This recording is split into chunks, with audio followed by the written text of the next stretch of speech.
Oh, there's still so much to say about carpets. So we're gonna talk right now about the size of your carpet. So there's always the good old standby broadloom, which comes in a 12-foot roll.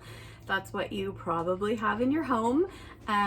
It was the only choice for a very long time. So if you have a very old office, it's probably also broadloom or wall-to-wall carpeting.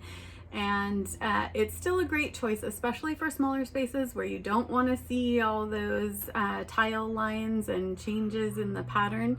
You might want to look to a broadloom. If you're doing something very high end and you'd like a really plush, elegant look, you're probably also going to look for a broadloom. In the general case, you're probably looking for a carpet tile. The benefits, of course, that if you damage a tile with, say, a burn, you can replace just that tile. Today's carpets are engineering masterpieces. In the general case, I recommend you choose solution dyed and bleach cleanable. It's pretty hard to damage a tile. But if you have the wrong casters on your stools, you may find wear over time at the heads of your chairs.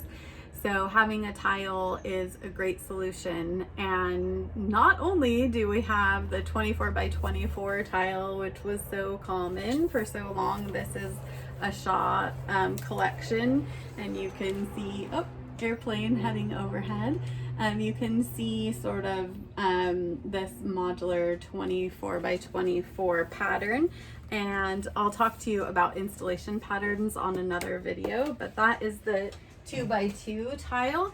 Now they come in a lot of other shapes and sizes. So this one is an 18 by 36, and you can start to see how this one is installed so that all the edges are in line, so you can really see that 18 by 36 format. This one by Pat Craft is a beautiful collection called Artifact, and it is 12 by 48, so you're getting even more length with a narrower plank, and you can really start to see how that is reminding you of your wood floors in terms of installation. And then here is another Shaw carpet that comes in 9 by 36. So here you can really see how you can create runways and patterning that is very long and narrow, more like a luxury vinyl tile floor and more like wood. So hi to all the neighborhood doggies, including my own too.